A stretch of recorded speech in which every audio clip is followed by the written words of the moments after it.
हमारे इस इतिहास में ऐसी दर्जनों घटनाएं दर्ज हैं जिनमें एक इंसान या फिर एक पूरा परिवार रहस्यमय तरीके से गायब होने का दावा किया जाता है।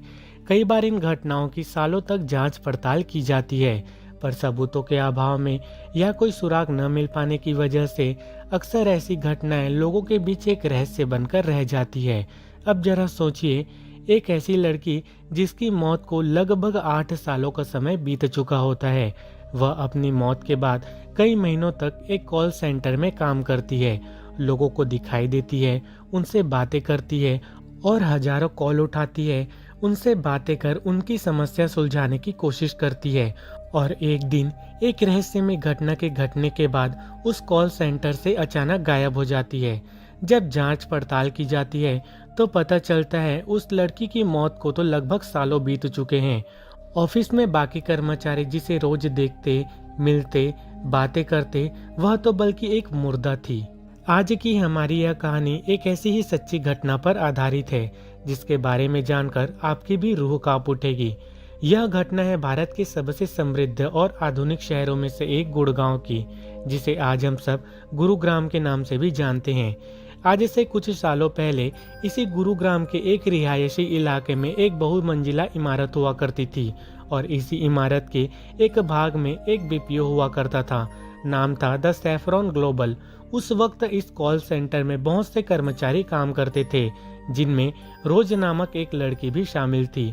रोज की उम्र महज 27 साल थी और उसे इस कॉल सेंटर में काम करते हुए लगभग 2 से 3 सालों का समय बीत चुका था। रोज एक मेहनती और काबिल लड़की हुआ करती थी। वह रोजाना कॉल पर लोगों की समस्या सुनती और उन्हें सुलझाने की कोशिश करती। उसके इसी मेहनत और लगन की वजह से रोज को कई बार एम्प्लॉय ऑफ द मंथ के अवार्ड से भी नवाजा जा चुका था।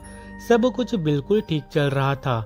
हर रोज की तरह एक रोज शाम के वक्त रोज को एक कॉल आता है। रोज कॉल उठाती है और काफी समय तक उस व्यक्ति से बातें करती है। धीरे धीरे समय बीतता चला जाता है और समय के साथ साथ फोन पर बातें करते हुए रोज के हाव भाव बदलने लगते हैं। कॉल के दौरान वह काफी ज्यादा परेशान होने लगी थी।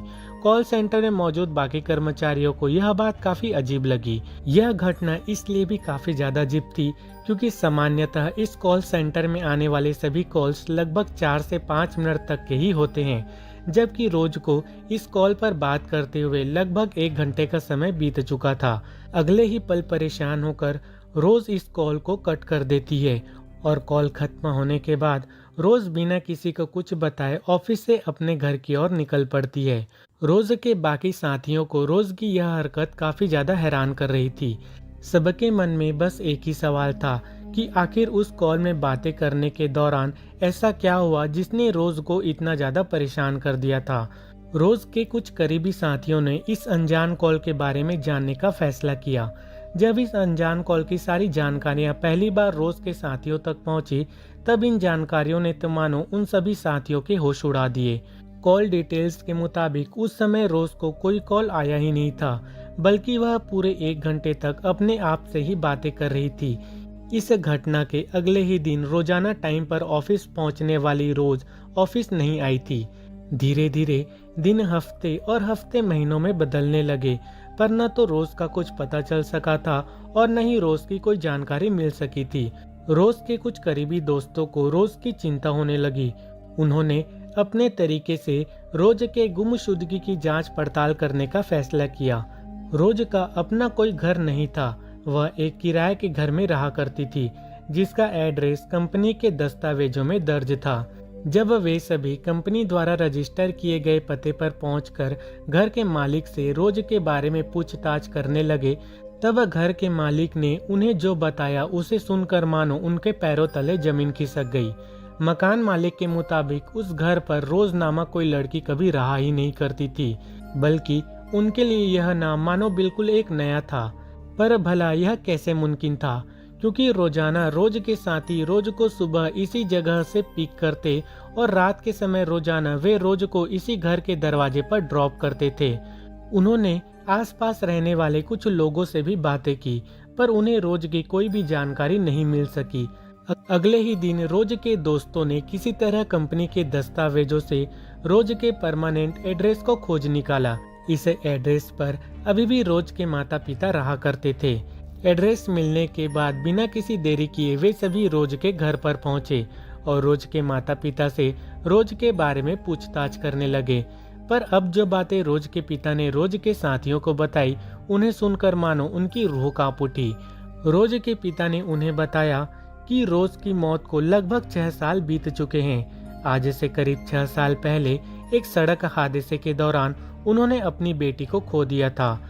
रोज के साथियों को इस बात पर यकीन नहीं हो रहा था कि जिस लड़की को वो रोजाना देखते, मिलते, उससे बातें करते, उस लड़की की मौत को लगभग 6 साल का समय बीत चुका था।